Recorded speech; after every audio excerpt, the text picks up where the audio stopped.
Hi అండి. ఈరోజు Saturday అండి. నేను మార్నింగే లేసాను. 4:30 అలా లేసానండి. లేసేసి పాలు మరబెట్టాను. కొంచెం పాలు మరబెట్టేసి మా పిల్లలకి బాగా మరిగిన తర్వాత కొంచెం పాలు తీసాను. నాకు మా హస్బెండ్కి టీకి వచ్చి నేను గ్లాస్లోని చిన్న గ్లాస్ చిన్న అల్లం ముక్క 4-5 మిరియాలు 2 లాలిక్కాయలు వేసి పక్కన దంచి పెట్టుకున్నానండి. మా పిల్లలకి వచ్చేసి బూస్ట్ ఒక ప్యాకెట్, ఇద్దరు పిల్లలకి కూడా సరిపోయిందండి. కొంచెం పాలు ఎక్కువేమైనా అత్తమానికి కూడా పాలు అయ్యేవనండి, అప్పుడప్పుడు వేస్తూ ఉంటాను. మాతో పాటు లేస్తారు వాళ్ళు కూడా, అందువల్ల కొంచెం పాలు ఇచ్చాను. వాళ్ళు తాగుతూ ఉంటున్నారండి. మా హస్బెండ్కి నాకు టీ పెట్టుకున్నానండి. అందులో కొంచెం టీ పొడి వేసాను, ఎక్కువ టీ పొడి కూడా తక్కువ వేసాను. మనం దంచి పెట్టుకున్నవి కూడా చెప్పిన లాలిక్కాయలు ఇవన్నీ దంచి పెట్టాను కదండి, మిరియాలు అవన్నీ, అల్లం అది కూడా వేసి బాగా మరగబెట్టాను. కొంచెం పంచదార వేసాను.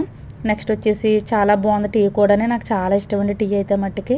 మా పిల్లలిద్దరు కూడా 4:30 పావుతక్కువ 5 ఆ టయానికి పాలు తాగేసి చదువుకుంటున్నారండి. మా హస్బెండ్కి ఏమో టీ పెట్టిచ్చేసాను నేను.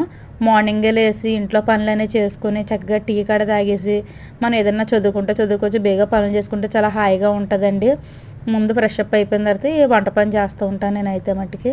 ఈ టీ కూడా చాలా బాగుంటుందండి. పొద్దున్నే ఒకసారి టీ తాగేస్తాను, తర్వాత మళ్ళీ ఇంకొకసారి ఇంకో టీ తాగుతుంటాను, మళ్ళీ తాగుతుంటాను టీ.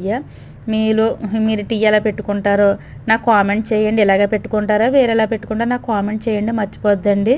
లైక్ చేయండి, షేర్ చేయండి, సబ్స్క్రైబ్ చేయండి ఫ్రెండ్స్. సూపర్గా ఉందండి టీ అయితే మట్టుకి. బాయ్ అండి.